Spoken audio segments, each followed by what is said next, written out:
우리가 계속해서 계시록을 보고 있는데 이게 한 주만 이렇게 떨어져서 봐도 되게 어려운 것 같습니다. 그래서 우리 지금까지 살펴본 내용을 간략하게 살펴보면 이렇습니다. 크게만 짚어보면 이래요.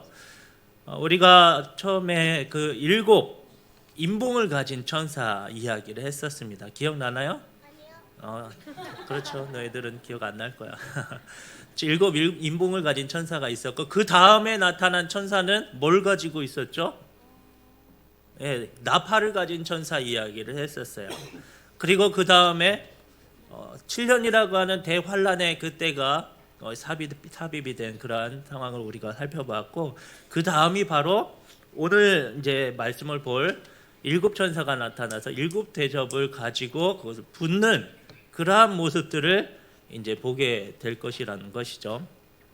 그런데 우리가 이러한 모습들, 앞에서 보았던 이것 7인봉을 가진 천사, 그리고 7 나팔을 들고 있었던 그 천사, 그리고 조금 이따 볼 7대접을 가지고 있는 이 천사를 볼 때에 유념해야 될 것이 있다라는 것이, 유념해야 될 것. 무엇을 유념해야 되는가? 오늘 나왔다 우리가 읽은 요한계시록은 시간 순으로 기록된 것이 아니라는 거예요. 시간 순으로, 연대 순으로 기록된 것이 아니라는 것이죠. 그래서 7나팔 그 부른 천사가 나오고 그 다음에 좀 시간이 지나면 7인봉 가진 천사가 나오고, 시간이 지나면 7나팔 부는 천사가 나오고, 이제 뭐 여러 가지 대환란이 일어나고, 그 다음에 이 대접을 가진 천사가 나오는 그 일련의 이런 시간 순서대로 기록된 것이 아니라는 거예요. 그것이 아니고 여기에 나타난 그 천사들의 그 재앙들은 한 가지 주제를 가지고, 미래에 있을 이런 재앙들에 대해서 이 주제를 가지고 여러 각도에서, 다른 각도에서 보여주는 거예요. 한 가지 일을 가지고 다른 각도에서 보여주는 거라는 것이죠. 그래서 우리가 가령 예를 들면 이렇습니다. 우리가 코끼리를 설명한다. 한 사람은 다리를, 한 사람은 꼬리를, 한 사람은 코를 이렇게 설명할 때 다 다른 것을 이야기하지만 결국엔 코끼리를 이야기하는 것처럼 마찬가지로 7인봉 가진 천사도, 7나팔 들은 천사도, 7인봉 들은 이 천사도 마찬가지로 한 가지 이야기를 하는 것이라는 것이에요. 그래서 사실 7인봉 가진 그 천사나 7나팔 가진 그 천사나 앞으로 나올 이 7대접을 가진 그 천사가 하는 그 내용들을 살펴보면 반복되는 것들, 그리고 중첩되는 내용이 많다라는 것이죠. 그래서 이런 여러 가지 한 가지 주제를 가지고 여러 가지 각도에서 살펴보면서 독자로 하여금 다양한 관점으로 볼 수 있도록 그렇게 말씀해주고 있다라는 것입니다. 또 하나는 무엇이냐면, 오늘 참 우리 아이들이 참 와서 오늘 앉아 있는데 어려운 이야기를 하는 것 같아요. 또 한 가지는 뭐냐면 시간과 시대의 차이를 우리가 알아야 된다라는 것이에요. 시간과 시대의 차이. 오늘 이 말씀 1절의 말씀을 보면 곧 마지막 재앙이라라고 말씀하고 있거든요. 마지막이다. 이것은 시간적으로 말씀하시는 게 아니에요. 시간이 흐르고 몇 시 몇 분 돼서 딱 그때 되면 이제 이런 재앙이 톡 하고 튀어나오는 그러한 내용이 아니라는 것입니다. 여기서 나오는 이 마지막이라고 하는 이 단어도 시대적인 그러한 뜻을 가지고 있다라는 것이죠. 시대적인 뜻. 예수님이 이 땅에 오셔서 다시 하늘로 승천하시고 재림하시기까지 그 기간을 우리는 마지막 때라고 해요. 마지막 때, 마지막 기간이라고. 예수님이 오면 이 땅에 모든 것이 끝이 나기 때문에 예수님이 오시기 전은 이제 마지막 때라는 거예요. 마지막 때. 그 이야기를 하고 있는 거예요. 그래서 이 마지막 때라고 하는 이런 시대적인 시각을 갖고 있으면 이 말씀을 어떻게 볼 수 있느냐? 요한이 이 말씀을 적었을 때 그 글을 본 독자들은 어떤 생각을 할까요? 자, 곧 마지막 재앙이다. 자, 이것은 이제 대적들에게 내리는 하나님의 재앙인데, 이 요한이 썼을 때, 글을 썼을 때 그 당시에 그 사람들이 이 글을 읽으면 이렇게 생각을 했을 거예요. 아, 로마, 우리의 대적 로마, 우리의 대적 이 카이사르, 그 사람에게, 그 로마 제국에게 하나님의 재앙이 이제 곧 오겠구나. 그 당시 사람에게는 그렇게 받아들여졌을 거라는 것입니다. 마지막 때. 지금 우리들에게는 이 말씀이 어떻게 받아들여질까요? 이제는 역사적으로 로마도 이렇게 당했지. 이제는 우리들은 우리의 형편 가운데서 이 말씀을 보게 되는 거예요. 지금 우리가 하나님을 믿지 못하게 하는 그런 우상들, 압박들, 그런 유혹들이 뭐가 있지? 돈이 될 수도 있고, 여러 가지 권력들이 될 수도 있고, 여러 가지 사회적인 그런 여러 가지 문화들이 될 수 있고, 지금 이런 것들로부터 우리를 이제 핍박하고 유혹하는구나. 그런 것들이 결국에는 하나님으로부터 재앙을 받을 수 있겠구나. 우리는 이렇게 받아들일 수 있다라는 거예요. 그러니까 여기에 나오는 마지막 때라고 하는 것, 마지막 재앙이라고 하는 것은 그때 어느 한순간, 시간의 어느 한순간을 말하는 것이 아니라 예수님이 오시기 전까지의 그 시대를 말한다라는 것입니다. 그래서 이 요한계시록은 이 당시 썼던 그 당시 사람들에게도 실제적인 책이었던 것이고, 지금 이 시간에 읽는 우리들에게도 이 계시록은 실제적인 책이 된다라는 거예요. 예수님이 오시지 않았다면. 그리고 우리 다음 세대들도 이 책을 읽은다면 어떻게, 그 아이들에게도 마찬가지로 예수님이 오시지 않았다면 마찬가지로 그 시대로, 그 시대에 맞게 또 읽혀지게 된다라는 것이죠. 그래서 현실에서 어떤 책보다도 가장 실제적인 책이 요한계시록이라는 것입니다. 잘 이해가 되셨는지는 모르겠지만, 그래서 오늘 그러한 것들을 유념하며 우리가 읽어야 되는데, 오늘 말씀에서는 두 가지 이미지로 우리가 생각해 볼 수 있어요. 한 가지는 승리의 노래를 부르는 그 장면, 승리의 노래를 부르는 그 이미지. 한 장면은 하나님의 진노가 실현화되는 그러한 이미지. 두 가지 그림으로 우리는 오늘 말씀을 정리할 수가 있다라는 것입니다. 제가 직접 이렇게 그려진 것을 와서 딱 보여줬으면 좋겠는데 죄송합니다. 거기까지는 제가 생각을 못 해가지고, 어쨌든 이 이미지 두 가지를 보기를 원하는데, 첫 번째는 승리의 노래를 부르는 그런 이미지를 우리가 상상을 해보기를 원해요.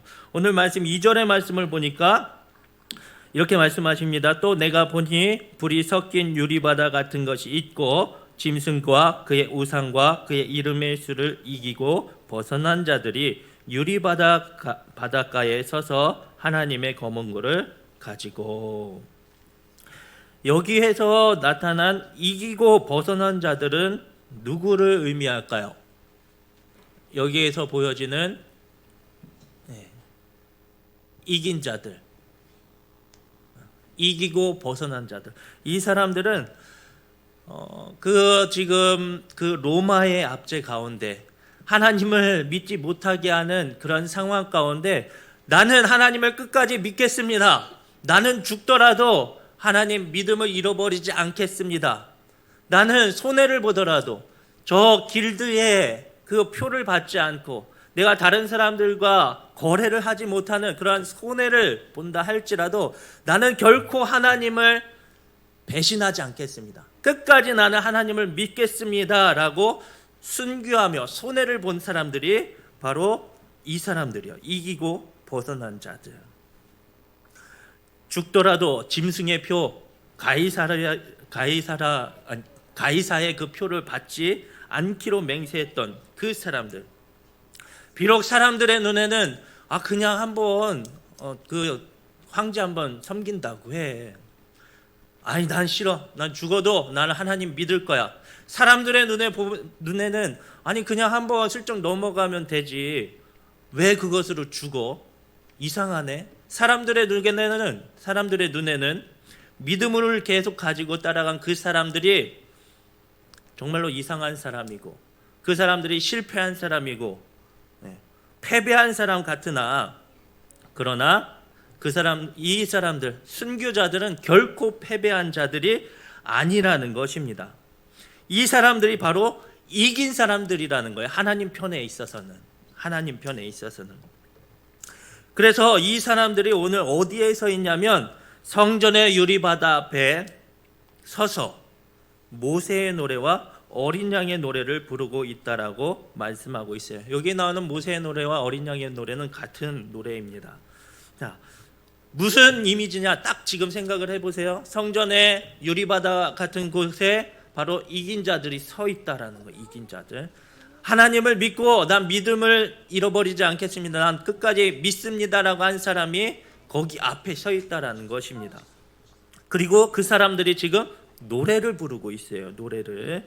자, 이것은 과거 이스라엘이 홍해를 건너고 나서 하나님 앞에 노래 부르는 그 장면을 재현하는 거예요. 오늘 그 장면들을 재현하는 거라는 것입니다. 자, 하나님께서 이스라엘 백성들을 어떻게 그 애굽에서 꺼내오셨습니까? 어떻게? 400년 동안 그곳에서 지내왔던 사람들이에요. 히브리 사람들이. 그렇다고 한다면 한두 해도 아니고 400년 동안 있었다라고 한다면 모든 언어, 생활 습관, 그들의 문화, 그들의 모든 것이 다 애굽화되어 있다라는 것이에요. 애굽화되어 있다라는 것. 그것을 떠나오기가 쉬웠겠습니까? 내가 거기를 떠날 이유가 뭐가 있겠습니까? 비록 종이긴 하지만. 그런데 하나님께서는 그런 종로로 됐던 그 사람들, 언어와 습관들 다 익숙해졌던 그곳들에서 하나님께서는 이끌어내십니다. 이끌어내시고 그들을 군대 삼으려고, 하나님의 백성 삼으려고 이끌어내시는데 그들에게 문제가 생겼어요. 바로 홍해 앞에 그들이 직면하게 됐을 때 앞에서는 나갈 수 없고 뒤에서는 자기의 결정을 번복하고 철병거와 마병을 이끌고 히브리 사람들을 쫓아오고 있고, 이런 상황에서 지금 사람들은 두려워 떨고 있는 그런 히브리 사람들이었다라는 것입니다. 그때에 하나님이 어떻게 하셨습니까? 그 출애굽 때의 그 과정 가운데 하나님이 홍해를 가르시고 물을 벽으로 삼아서 만드시고 그 가운데 동풍을 불어주심으로, 뜨거운 바람이죠. 뜨거운 바람을 불어주심으로 그 홍해 가운데 길을 내셨다라는 것입니다. 그리고 그 마른 길을 걸어가게 하나님께서 하셨다라는 것이요. 그 모든 이스라엘 백성들이 그것을 다 지나간 후에는 하나님이 그 바다를 다시금 합치게 하심으로 그것을 빠져나가려고 했던 모든 애굽 군대, 병거들, 그것들을 다 수장시키는 그런 일들을 하셨죠. 자, 이러한 모습들을 이제 이스라엘 백성들이 그 홍해를 지나오고서 바라보는 거예요. 여기저기 불길이 솟은 그 바다, 수장되어 있던 그 모습들. 자, 이런 모습들이 바로 지금 계시록에 그대로 재현이 되어 있다라는 것이에요. 자, 홍해를 건넌 이스라엘처럼 불이 섞인 그 바다, 핍박과 이 순교의 바다를 건넌 후 승리의 노래를 부르고 있는 그 상황을 지금 계시록에서 재현하고 있다라는 것입니다.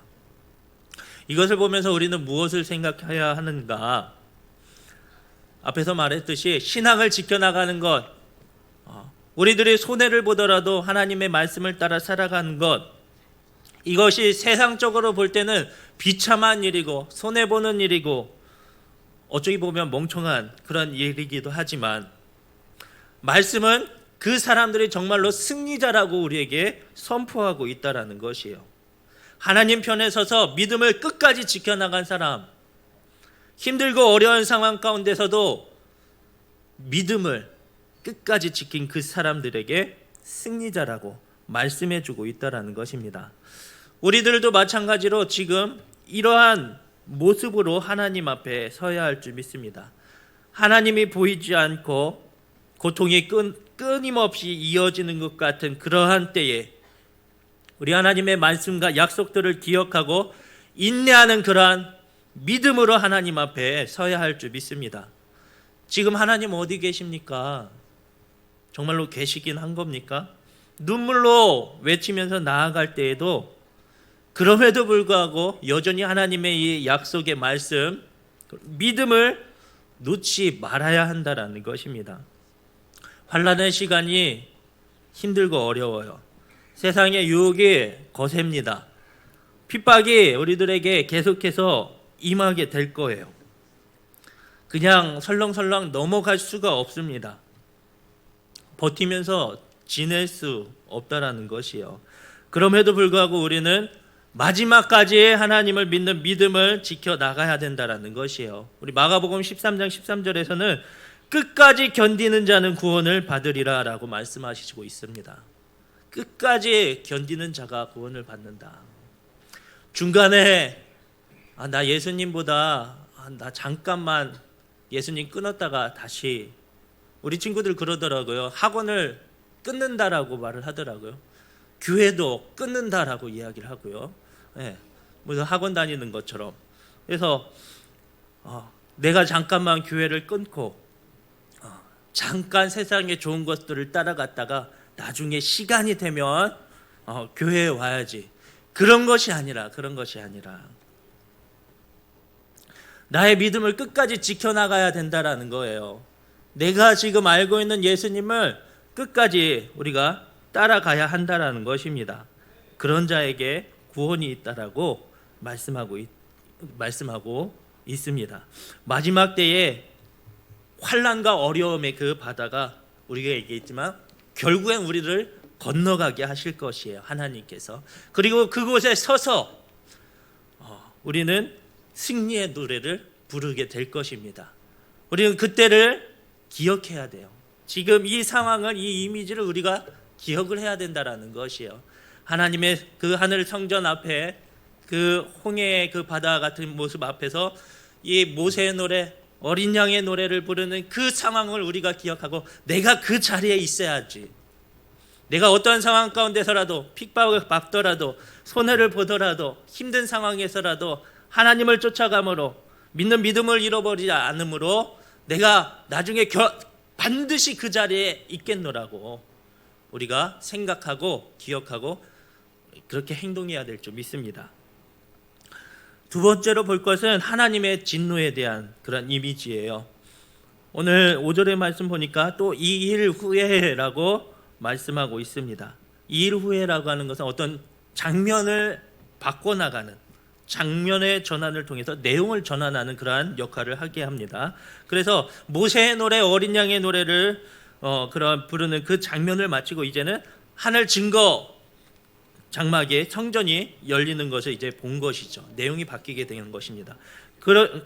그리고 또 2일 후에 이 내용이 바뀌는데 무엇을 봤냐면 하늘의 증거 장막에 성전이 열렸다라고 말씀하고 있어요. 성전이 열렸다라고 하는 것은 하나님의 말씀대로 역사가 이루어져 간다라는 것을 뜻합니다. 이제 성전이 열렸다. 하나님의 말씀이 이제 나와서 그것대로 역사가 이루어지는구나라는 것을 말하는 것이라는 거죠. 이 성전에서 또한 천사가 나옵니다. 이 천사가 나와서 무엇을 하냐면 7재앙을 가지고 나옵니다. 7재앙. 또 이것은 무슨 뜻이냐? 성전에서 나왔다라고 하는 것은 하나님의 뜻이 이루어진다라는 것이죠. 바로 천사가 하나님의 뜻대로 어떤 이 재앙들을 이제 나타낸다라는 것입니다. 나타낸다라는 것. 그런데 이 천사가 하나님의 진노를 가득 담은 그 금대접을 가지고 어디에다가 부을까요? 어디에다가? 진노를 담은 7대접을 가지고 과연 하나님의 진노를 어디에다가 부을까요? 그 재앙의 대상이 누가 될까요? 그리스도인들이 될까요? 하나님을 따라갔던 그리스도인들은 지금 그 바다 앞에 서 있는 사람들이에요. 바다 앞에 서 있는 사람. 하나님의 진노의 그릇을 부음받는 그 사람들은 누구냐? 바로 그리스도를 대적하는 사람들. 그리스도를 대적하는 사람들. 앞에서 나온 사단을 상징하는 그러한 어떤 붉은 용, 어떤 사단의 하수인, 거짓 선지자들, 적그리스도, 그러한 대적들에게, 하나님의 대적들에게 하나님의 진노를 부으신다라는 것입니다. 자, 우리는 이것을 보면서 무엇을 생각해야 되냐면, 하나님께로부터 나오는 이 재앙의 소식이 바로 하나님의 군대로 우리가 생각할 수 있다는 거예요. 하나님이 우리의 대적들, 하나님을 믿지 못하게 했던 것들을 그 가운데 가만히 내버려 두지 아니하시고 재앙을 내리신다라는 것은 이제 하나님의 군대가 도착해서 우리를 도우시는구나. 세상은 이제 우리 앞에서 패할 때가 가깝구나. 자, 그렇게 우리가 생각할 수 있다라는 것입니다. 우리가 신앙을 지키기 힘든 상황 가운데서라도 하나님께서 이렇게 우리 힘든 그 상황을 싸워서 이겨나가게 하시려고 때로는 대적들에게 심판하시고 재앙을 내리신다라는 것입니다. 우리가 그것을 기억해야 돼요. 하나님께서 재앙을 내리신다라는 것을 기억하고 우리는 더욱더 힘을 내야 될 줄 믿습니다. 우리가 우리의 힘으로 대적들을 무찌르는 것이 아니라 하나님께서 진노의 잔을 그들에게 부으시는구나. 하나님의 때에 하나님께서 그들을 그렇게 진노하시고 그들에게 심판하시는구나를 우리가 생각하면서 지금 당장 우리들 앞에 있는 유혹들, 지금 우리들 앞에 있는 어려움들을 이겨나가는 그런 모습들이 있어야 한다라는 것이에요.